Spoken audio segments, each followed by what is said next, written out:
Welcome, colleagues, friends, to the ADB's 2021 Knowledge Forum session on what drives successful communities of practice. I'm Lainey Thomas, Principal Operations Coordination Specialist here at the Asian Development Bank. We know that collaboration and information sharing is critical to building knowledge, but do we know the most effective ways to do that? One tool that ADB and others use is communities of practice. We have transitioned here at ADB from loosely defined communities of practice without formal structures to a set of sector and thematic groups that lead ADB's work in their respective areas. But do we really have communities of practice? Are our platforms effective in building the structures that we need? Are they ensuring that knowledge flows effectively through ADB and to our clients? What's the role of technology in establishing a meaningful community of practice? In the pandemic context, how have communities changed? And how do we need to adapt to continue benefiting from the powerful role that effective communities of practice can bring to a knowledge bank like ADB? These are some of the questions that I have and that we're going to look at this hour.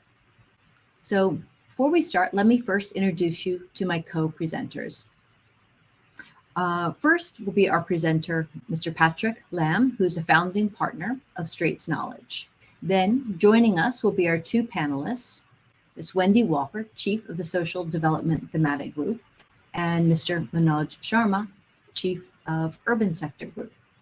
Our facilitator for questions and answers is Ms. Bama Amarjargal, Knowledge Sharing and Services Specialist from the Knowledge Advisory Services Center. So thank you again for joining us today, and let me now hand over to Patrick for his presentation. I actually want to start with some thoughts from Adam Smith, because in the blurb for this session, we said that communities of practice are an essential resource, a knowledge resource for organizations and for society at large, in fact. And so I wanted to go back to, what is a resource? And in Adam Smith's Wealth of Nations, he actually talks about resource in three different senses. There is a resource as a recourse, which means something that you can fall back on in a time of need. It gives you options for action. And the second is something due to the economic or social need. And that, of course, is what banking is all about, partly, productive capacity. So it's the capability that underpins the availability of number two, the consumable resources. And what I want to argue is that communities of practice are effectively a resource in the first and the third sense. They are a recourse, something that we can fall back on in time of need, and they constitute a productive capacity in the organization and outside the organization, extending beyond the organization, that we can use to create new economic goods and social goods. As a kind of a metaphor for this, I like the fact that your logo for this event is a tree, and you've got an ecosystem sense, you've got the birds. What you don't have is the root structure, and underneath the tree, the mycelium network, the fungal network that extends out under the soil, linking trees across and other plants across the forest. And this mycelium network is like a trading network. It taxes the carbohydrates from the trees, and it passes those carbohydrates on to other trees. So it transmits, and it takes minerals out of the soil, and it trades the minerals for the carbohydrates in the trees. And this mycelium network is the unseen network that keeps a forest alive. And what I want to argue is that communities of practice are essentially like that mycelium network. The productive capacity, the recourse that you can fall back on in times of need. If you do not know that the mycelium network exists and how it works, for example, it depends upon mature hub trees within the forest that create the reservoirs and the large productive capacity that younger plants can use, can learn from, can be nourished by. If you don't know that, you go into a forest, you cut down all the mature trees, the forest as a whole is degraded because the mycelium network becomes degraded. So it's important to know that it exists and how it functions in order to benefit from it.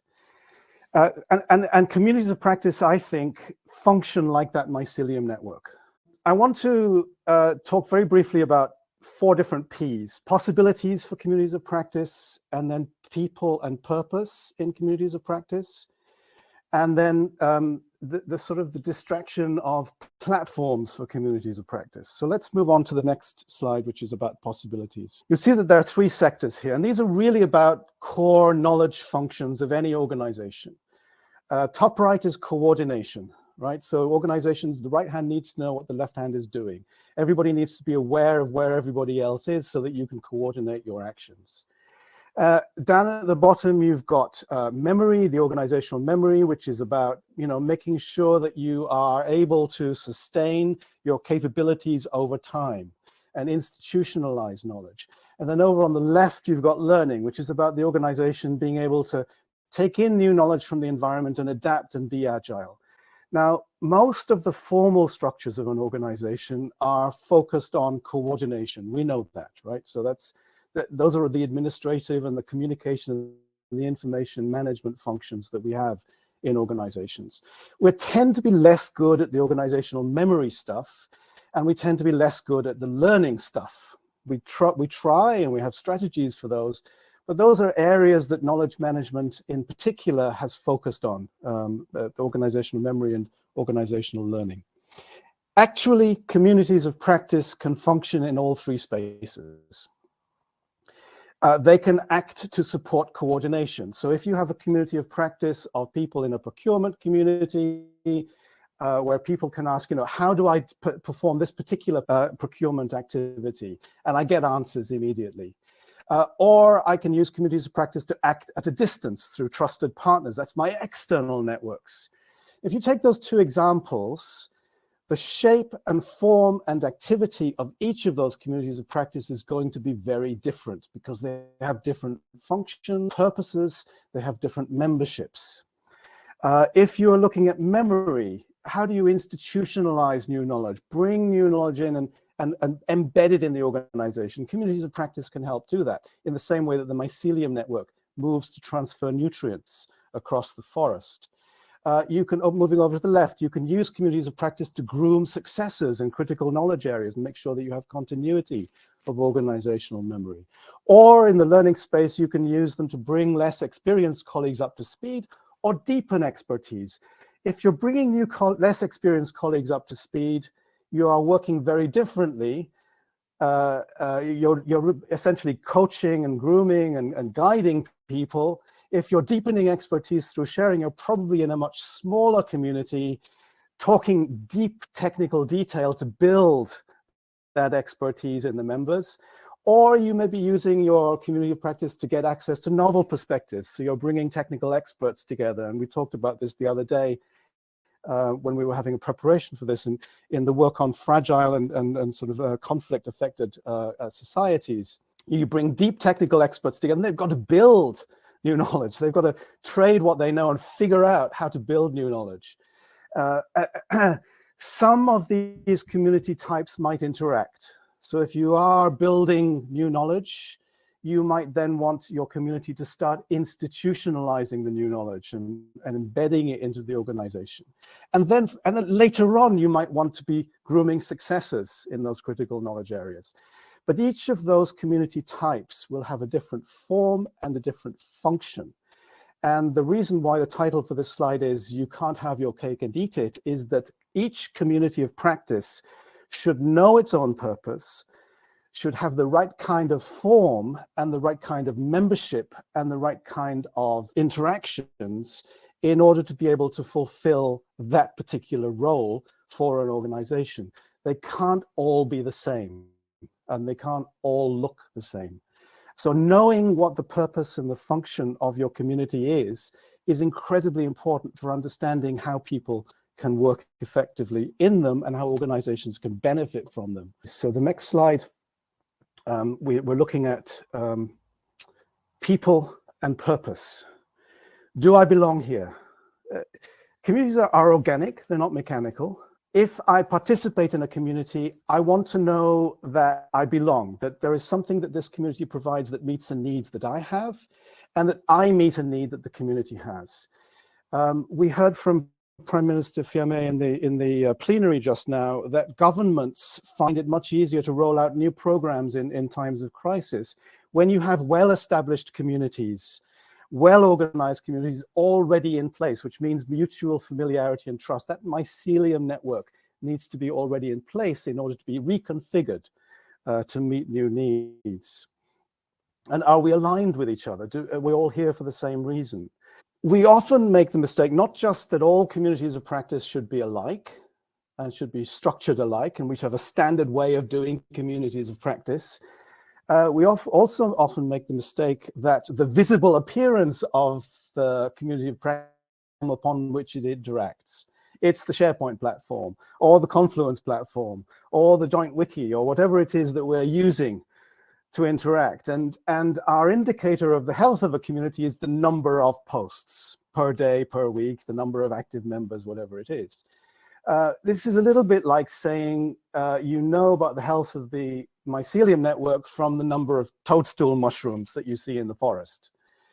They're just the visible expression. Most of the productive capacity of a community of practice is underground. And its adaptive capacity, its ability to reconfigure itself. Let me go back to that point that I made on the earlier slide. Claude Lévi-Strauss talked about the difference between developed and undeveloped cultures. And a developed culture, he said, works on the principles of engineering and science, right? So you create infrastructure to meet your programmed goals. You deliberately build over time. Undeveloped societies, he said, use bricolage, which is essentially improvisation. You put together what you can with the resources that you have to hand. You improvise. I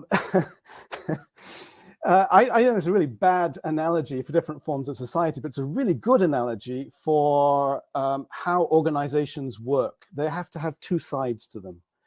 And President Massa made this point just now in the plenary that, you know, you've got your strategy 2030 goals and you've got your immediate challenges, and you have to be able to moderate those two things. You don't give up your long-term goals just because you've got a short-term crisis, but you have to be able to adapt to the short-term crisis. And I think communities of practice are that sort of bricolage mechanism in organizations and beyond organizations that help the adaptiveness. If you break the productive capacity of your communities of practice, or you don't nourish them in your organizations, you lose the resilience that enables you to reconfigure and adapt when big events happen. So that's my time, I think. I'm going to leave Manoj and Wendy with those two questions at the bottom of the slide. Challenging questions, I know. How do you know, from your experience, when a knowledge sharing community is working well or not working well? And how can you design, if you know the characteristics, but you know that they can take many different forms, how do you deliberately design and plan for and provide support for communities of practice to support ADB's programmed activities, knowing that communities of practice are not programmed entities, they're improvisational entities? Back to you, Lenny. Thank you, Patrick. That was fantastic. And I've been watching the chat while you've been talking, and there's a lot of enthusiasm for your analogy and the great visual of the depth of a forest. So a lot of people really liked your analogy. I wanted just to check in and see if we had any specific questions, though. What are some challenges that organizations face when building communities of practice? I think a lack of sophistication in understanding how communities of practice work. You know, it's thinking that the network is the visible fungi in the forest and not the underlying thing. It's the one size fits all approach. It's the single platform approach, which you know, from a programmed point of view, from management point of view, makes sense. Right? Because if you have a recipe, then you should apply the recipe. Unfortunately, being organic and complex entities serving multiple purposes for multiple needs, it's a bit like saying, we need people in organizations to do the work. Yes, it's true, but it's not sophisticated enough to help us figure out how to do what we do. So I think that's the biggest challenge in communities of practice is having a sufficiently complex and sophisticated view of them. Well, that's a really good point, and that brings us well to another question that we've come in, which is, do we need special training on how to manage communities of practice? Is this a skill that our chiefs, our leaders, our technical leaders need at ADB? Yes and no. I think the minimal training necessary to become aware of the features of communities of practice, but you do too much training and it becomes like a programmed entity again, right? So it becomes recipe driven. So it's more about awareness and then trading and sharing experience. How did we adapt in the pandemic? We improvised and we figured out what was working and what was not working, and we did more of what was working and less of what was not working. We're still doing that, in fact. And as things stabilize, we stabilize some of those good practices. And I think that's how communities of practice should be worked with in organizations. You actually have, to be functional at all, you already have a mycelium network or mycelium networks. You already have the ingredients that you need to produce and nurture productive communities of practice. You just got to spot them and look after the ones that are working well in line with your objectives and goals. Patrick, that's really interesting. We're getting in a number of good questions that I want to ask Wendy and Manoj when it's their time to speak. But there's one last question that's come in that's general about the presentation you just delivered, which is, can influencers, as in social media, can that work in communities of practice? It does already, but I would go beyond social media. I would say, I talked a little bit earlier on about the foundational element of communities of practice is pre-existing relationships of familiarity and trust, mutual familiarity and trust. And to the extent that social media can support the establishment of such relationships, fine. But the deepening of those relationships are really about working and trading knowledge and sharing and creating things together. And that goes quite far beyond social media. And this goes to a question that Suzanne asked a little bit earlier, which is, how do we distinguish in the center of excellence in a community of practice? A center of excellence is a programmed attempt to consolidate and construct and disseminate new knowledge. And to that extent, it does some of the things that communities of practice do, but in a more structured and directed and programmed way. But it depends on that network underneath it for the capabilities that it then builds on. You could not build centers of excellence. You could not have your innovation hub that Manoj was talking about this morning, or the Asia Pacific Tax Hub if you didn't have those extended networks beyond them. And that's the community of practice piece, beyond the borders of the center of excellence, but feeding them. That's fantastic. And I'm really looking forward to hearing from our ADB experts to see how some of this plays out in ADB. So let's now shift over to the panelists. I know you've got some questions for them. So Patrick, would you like to go ahead and go forward with your first question? Well, it's the question I asked on the last slide, is, from your experience, I mean, you're working in, Wendy, you're working in a very challenging area, which is poverty eradication, fragile and conflict-affected societies and so on. And Manoj, you're working in an area which is becoming increasingly complex, the urban sector. In your experience, working with these networks, these knowledge-sharing communities, how do you know, as a chief, when they're working and when they're not working? Okay, the question is, how do you know when the community of practice is being successful or not, right? Yes. And delivering value. Well, I think the first indication is people participating. That is rather obvious. But also that's just at the moment. So I think it's also about being able to, that the community of practice is able to produce and to create and initiate and to catalyze. I think this happens at many different levels. But if I think of one example within the social development thematic group, there is a smaller community of practice called the graduation working group. And this is a small group of people who came together underneath the auspices of the social development group to really try to put forward and experiment with the idea of the graduation approach, which is this holistic livelihood program designed to address multidimensional poverty. And I think the ways in which they've done it have been interesting. It started first with an innovation grant that then led to implementation and piloting, and then evidence building, and then sharing, and then knowledge sharing and capacity building with colleagues. And those colleagues have then taken those ideas and completely transformed them and begun the next set of ideas, which are even bigger and better, well, not necessarily better, but bigger, more expansive, being applied in different types of situations. And I think, to me, that's a real indication of success, that the first great ideas were there, that the catalytic moment happened, and that the next stages of that are taking that much further in directions we never imagined. Right. So that's interesting to me, because it sounds like your community went through a life cycle of different kinds of stages. You know, you had the egg, and the pupa, and the caterpillar, and the butterfly, and each stage has a slightly different kind of identity and function and deliverable. I think that's interesting, because that's a nice organic example of the way in which natural communities work, and it's also nice in the sense that it teaches us that, you know, it's not just about one size fits all. It's that our communities might migrate in maturity and change in maturity over time.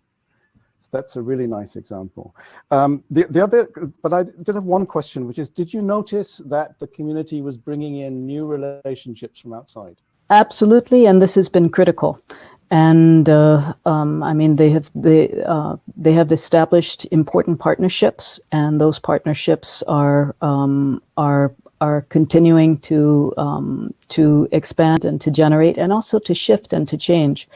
And I mean, I think throughout all of this, I like your organic metaphors in the beginning, but I like also the fact that we think through not only through the life cycle, but that there are moments for communities of practice, and it's okay if they also come back down and even end.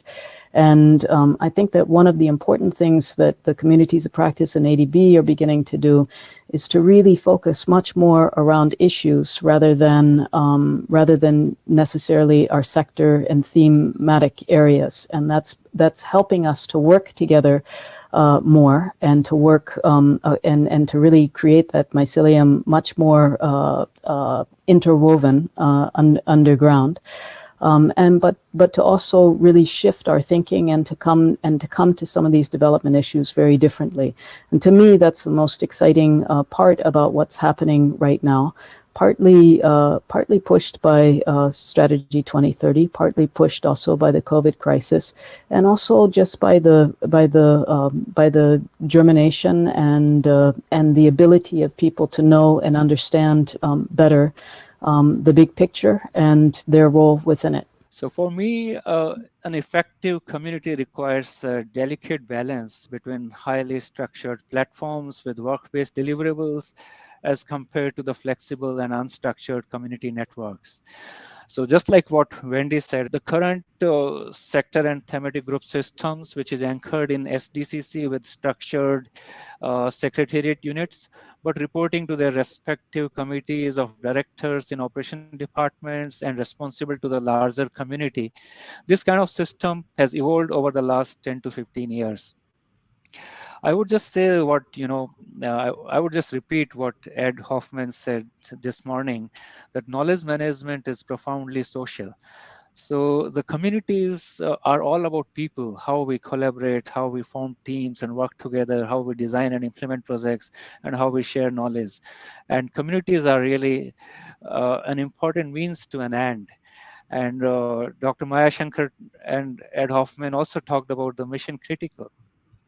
So for us in the urban sector group, I believe that livable cities is actually our mission as per Operation Priority 4 of making cities more livable. And this is actually a cross-sector and cross-thematic platform to provide integrated solution.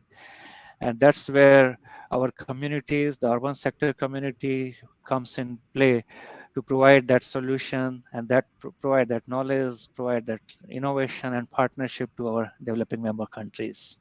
Yeah, I like the point you made that it helps to have a mission and a focus, because one of the P's on in my slides was about purpose, and purpose is about aligning two things. It's the organizational purpose, it's the goals of the organization, which need to be sufficiently specific to engage the participation of the communities. I mean, they drive functional structures like the STGs. And project teams and collaboration teams and so on, but those purposes also need to be able to engage the interest and the energy and the participation of people who care about these things.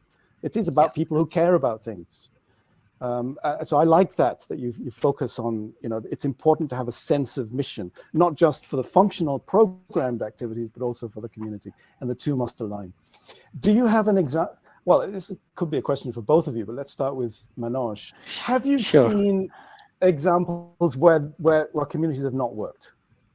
It's a horrible question, I know, but it's an interesting one because it tells us about the border between what works and what doesn't work. Okay. I was talking about mission critical or just building upon what Ed Hoffman said. So for us in ADB, when we say mission is finance plus plus, so the first plus is for knowledge and innovation, and second plus is for partnership and collaboration. So before answering your question on failures, which is an important part of what doesn't go well, and it happens all the time. We have to learn from our failures and mistakes. But let me also mention about something on how we share knowledge.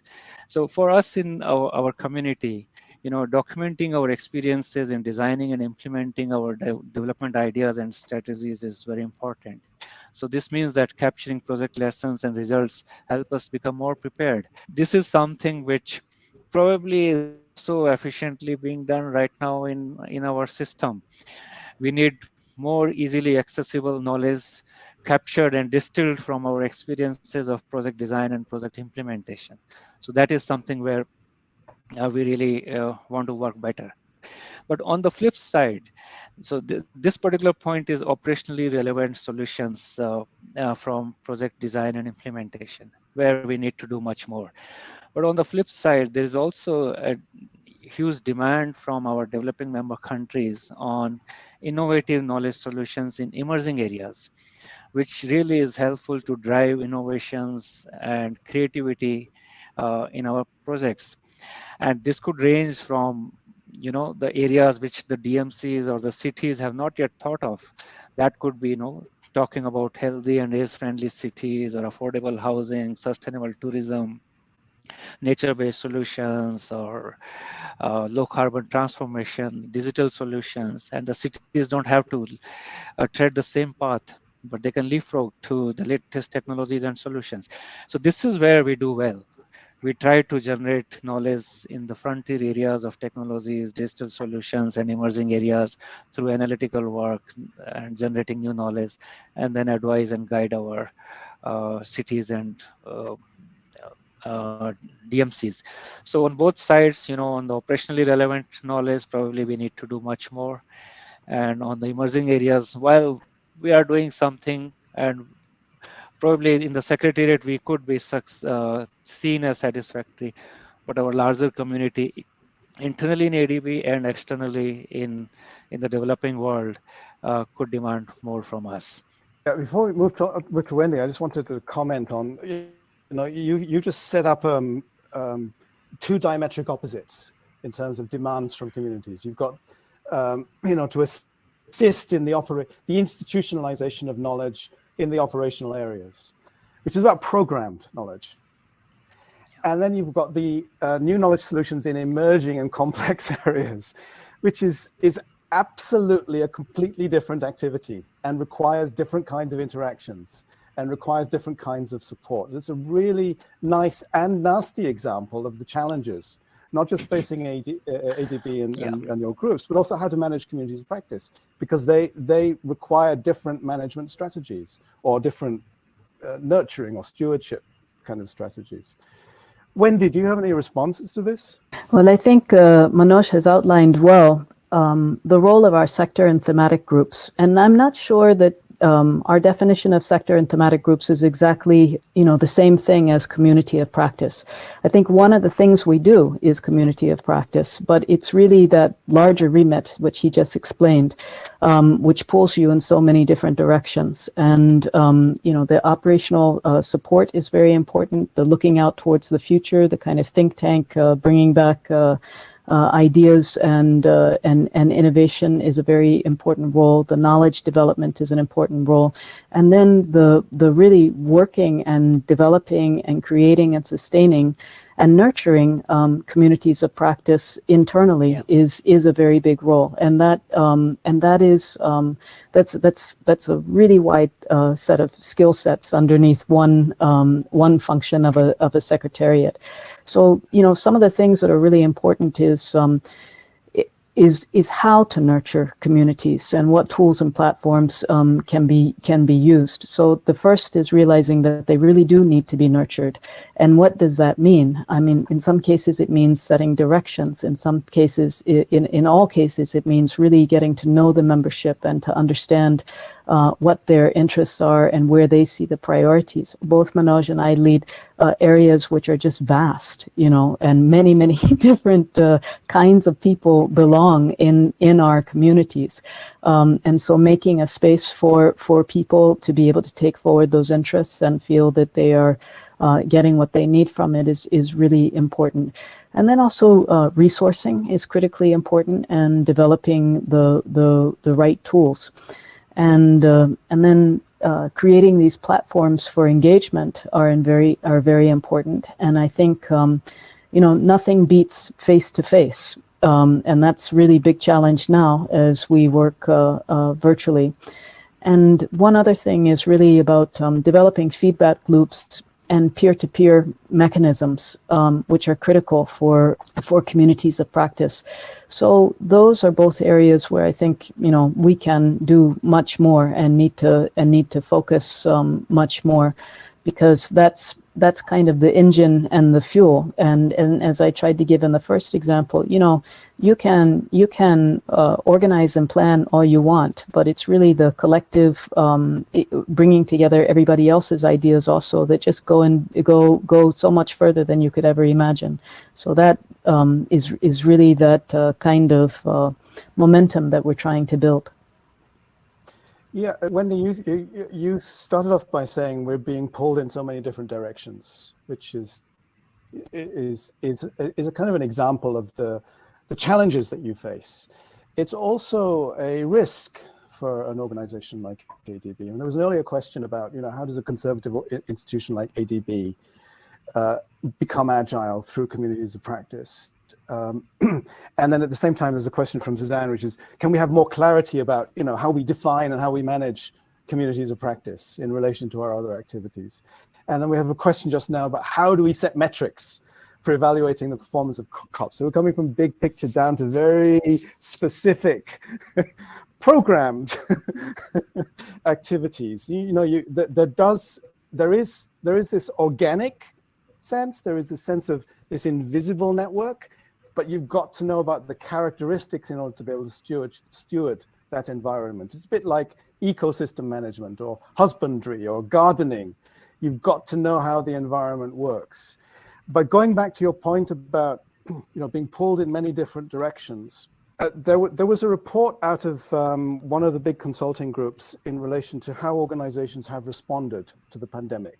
The finding was that essentially they had been spending social capital to do so. People had been improvising and managing and pulling together. The question was, how long could they afford to continue doing that? right? They've been consuming. They're in that second definition of a resource. That we're being consumed in our response, and we're not regenerating our capacity. You know, face-to-face is great, but we're not doing it so much. The social capital is being spent, and are we actually devoting enough resource to rebuilding it? And I guess that's my question for both of you. Are we rebuilding it? Are we going to be driven so much by metrics and definitions and goals and KPIs that we just consume and consume and consume that underlying social capital resource that we have without rebuilding and regenerating? It's an interesting question. So if I think about the last year and a half and the way in which our communities of practice tried to respond, I think that what we did was really crowdsource quickly all of our knowledge and all of our context and context knowledge and good practice knowledge, etc., and pull together as much guidance as possible, integrate this into operations and into our immediate response. And I think that was an extremely invigorating period of time when all of us everywhere were involved in, we're tapping into every webinar possible globally, learning from experience everywhere as everybody was, and trying to quickly digest and redigest what we already knew and repackage and do it in ways that we thought would be influential and impactful.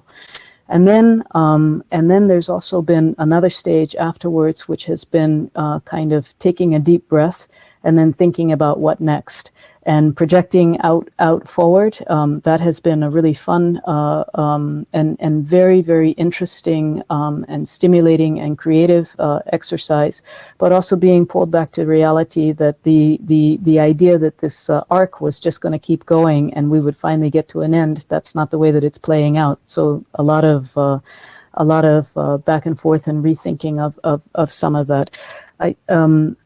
So I see this as being it has been a very regenerative process. It's been a stimulating process. It's an exhausting process, but what's coming out of it for the thinking about what's next and the kind of integration about that and the crystallization about where there are real gaps and where there are real problems and our ability to now refocus around that has been great. When it comes to metrics, you know, what's going to work? It cannot be the number of clicks on the community site, or necessarily the number of downloads of a blog. I think we should be really thinking much more in terms of output and process and ways in which we are really trying to pull together. So looking across all those different dimensions that Manoj just mentioned, and then really at the engagement with everybody else who's participating in this, because a community of practice really is everybody. I'll start with the real world and how cities and communities in our developing member countries see this crisis. You know, with more than 90% of cases occurring in cities, we see cities and the communities in cities, the external environment, at the forefront of COVID-19 crisis. So I believe that post-pandemic cities are going to see lasting and irreversible changes, and these will range from cities' planning systems and densities to their economic and community structure, social behaviors, and overall urban governance. And cities will need to be more resilient to future shocks of pandemics and climate change and disasters. So that puts a lot of pressure on our internal community as well, because ADB is seen as the leader of innovation and knowledge in the region. And to remain relevant, we need to continuously strive to be creative and innovative. And the community in ADB has to deliver to those raised expectations from the external community. So that puts really a lot of pressure, a lot of stress on us. And when cities want to convert this crisis into an opportunity and become more livable, then our people in the urban community or the livable cities community have to work harder to deliver those expectations. So what I can see and complement our teams and also our management is that there has always been a message of empathy and compassion for our communities within ADB, for our staffs, colleagues, consultants, contractors, and everybody. That's a very strong message of welfare and well-being within the community. And I've also seen one important point, which is increased collaboration across various sector and thematic groups, and also across operation departments during this pandemic. So when we talk about these increased expectations and the new areas like air quality management or nature-based solutions or circular economy or ocean health, we collaborate with environment thematic group and the climate change group, and with Wendy's group we collaborated on inclusive design and how to take care of the vulnerable people in cities. Then we collaborate with so many other sector and thematic groups and operation departments. So that's a positive implication of COVID situation, which has happened in our community across sector and thematic groups and across operation departments. Going back to that point on metrics, you're not just covering activity, and communities are complex things managing complex challenges, or helping to mediate the management of complex challenges, which can make metrics seem challenging. But if you know how a mycelium network works, there are actually simple measures of the health of the forest. For example, the number of mature trees in relation to the younger trees underneath the canopy. And I think we can use that same metaphor with communities. If you know that you have a number of strong people, network hubs in your extended networks who are contributing and that's a very good measure of the health of the community. If you are reliant on just a few people and those people are getting burnt out, that's a good measure of a bad signal from a community. So I just wanted to throw that thought in. Back to you, Lainey. Great, thank you. Patrick, that's really good. And that's, I feel like we came up with a lot of things that metrics weren't when we talked about not the number of clicks and likes and downloads. So really nice to, again, go back to the analogy and come away with a metric. So I wanted to, we've got a couple of, we've answered a lot of questions, but there was one jumped out at me. How specific does the complex issue need to be for a COP to be effective? I thought this was a really interesting question because this can take us outside of ADB. This can be bigger than our organization. We've talked a lot about inside, but we haven't talked much about communities external to ADB. And so the question about the issue to me meant that we could expand the scope of the communities that we're talking about. So did Manoj or Wendy want to respond to that question about, in your experience, how specific does a complex issue need to be for a community of practice to be effective? Increasingly, we see that our DMCs are facing complex problems which require more innovative and integrated solutions. And this actually compels us to go beyond ADB and collaborate with institutions and organizations across the spectrum outside ADB. And that would be other development partners, civil society and institutions, UN agencies and media and all sorts of think tanks and academic institutions. Now, this could be through some structured knowledge partnership agreements or MOUs or MOAs, but it could also be in terms of, the handshake agreement, where we work together on a joint analytical work or a knowledge piece or an event and disseminate our newly generated knowledge to the cities and DMCs, and not necessarily get bound down in any particular agreement or MOU. So that kind of a flexible approach to collaboration outside ADB also works very well. I agree with Manoj, and we've really been exploring a very wide range of partnerships externally to be able to not only help internally in terms of capacity building, but also to take our discussions much further. And for example, we've developed a partnership with an organization called socialprotection.org, which is really an organization which talks about social protection globally, shares experience, etc. But the kind of partnership that we've developed with them is to really create a community of practice for the Asia and Pacific region specifically on social protection as a kind of to help to stimulate engagement, to think through issues and to build evidence and ideas for the region. And I think that that's a nice complement to the social protection community of practice that we have internally, and our ability to link the two is going to be one of our indicators of success. Ah, great. We've got another metric.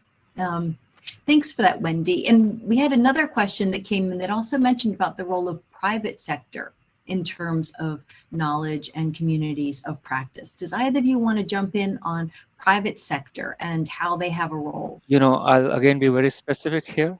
When we try to help cities become more livable, this cuts across several themes like infrastructure and services, financial sustainability, and the resilience to disasters, climate change, and pandemics. And in almost all these themes, private sector plays a very important role. I'll just touch upon one to go a little deeper. That's on the financial sustainability of cities. So to help cities mobilize more revenues, or reduce their expenditures, or economize on their costs and be more efficient, or even mobilize additional sources of financing, private sector participation is very important. One of the most important source of additional finance is actually through PPPs or municipal bonds or corporate bonds, or association of infrastructure through private sector organization. So for in my space of livable cities and urban sector, private sector definitely plays a great role, and we look forward to them in almost every aspect of livable cities. Can I just jump in on two things before, because I know we need to start wrapping up, but the question on how specific does an issue need to be? Yes. You can find out how specific, because if you ask the question or frame the invitation, if people turn up, it's specific enough. It can be a big issue, it can be a small issue, it can be a micro issue, it can be a nano issue. But if people turn up and are caring about it enough to participate and create new knowledge and produce good outcomes, it's specific enough. So there isn't a specific level of specificity, if you like. The other thing I just wanted to throw in before, because I know we probably won't have time to discuss it at length. A number of people have asked about incentives for communities of practice. I would plead with you, please do not incentivize visible activities like interactions and memberships and things like that. Incentivize outputs and outcomes. That's all I wanted to say about incentives. Patrick made a very important point of having metrics which are really impactful. So, for ADB system, if we talk about cross-departmental 1ADB teams, which are given responsibility to design projects or help in policy dialogue or project administration or development of pipeline, that's really an important metric. Similarly, these 1ADB teams for developing collaborative knowledge products, generating new knowledge solutions to help our clients. That is an important metric, I would say, instead of just number of clicks or participation. So excellent point, Patrick. Thank you for that. Yeah, and Michael in the chat has just made another point, which is we shouldn't just be looking at the organizational metrics, the benefits for the organization. We should be looking at the benefits for the members. Next provocative thought should be, do we need community of practices for operation priority areas? Kind of mingle up the people again and work together on these bigger topics, or maybe on smaller ones, right? But that could help with reallocating and rearranging people in their networks. So I just leave that here at the end of the session. I wanted just to close up and reflect back on this really fantastic conversation that we've had over the last hour. We started off with this fantastic analogy about the forest, and I'm going to leave this presentation thinking about that. We understand how complicated communities are, and the message that there's so much more than meets the eye is a really important takeaway. And then I want to jump to some of the things that Wendy said specifically about what she thinks we need to nurture a community. She said, first of all, they need to be nurtured. They need to have the attention. They need to have the, we need to know our members. We need to know what the purpose is and what their purpose is, and ensure we have that shared purpose and intent to move forward together. She talked about resourcing. She talked about setting up the right platforms. We certainly had a lot of exposure to a lot of different opportunities in IT platforms over the last year and a half. And then she talked about the ever important feedback loop. And I wish we'd had a little bit more time to talk about that, because that, to me, again, getting the feedback from our members is ever so important. Manoj raised so many other important points as well. Thinking about the complexity of cities and how bringing together thought leaders in such a broad area in ADB is quite overwhelming to me. And he was able to really articulate a lot of main points. And his point just now, for example, about talking about the role of private sector. And I also really thought your point about agreements being formal or informal. And sometimes we get lost thinking that everything needs to be formalized to be successful, but it's not like that at all. And a lot of this informal work really is valuable, and we need to take that on. And the challenges, we talked about some, and I think that's an area that everybody is quite familiar with and is quite familiar about. But then the point that I was going to wrap up with was just I was going to talk a little bit about the metrics about learning and understanding how we can move forward, but also, I guess, my overall feeling that this has been a really positive and encouraging session for me as I work with my team and try and set up a community of practice with a small c and small p. And I work with my other colleagues, our department, which is cross-cutting. I have so many opportunities and ways to apply these skills and to see how these kind of communities really can empower us in our work. And so it leaves me feeling really positive about the power of communities of practice. And I raised the question at the beginning, do we have communities of practice? And I feel like, yes, we do. We really have a lot in our organization that's going on, and we need to think purposefully about how we're going to move it forward. So I want to thank our panelists. I want to thank our presenter, Patrick, Bama, for your moderation and your IT expertise. Thank you all very much. And with that, we'll close today's session on communities of practice. So thank you all very much.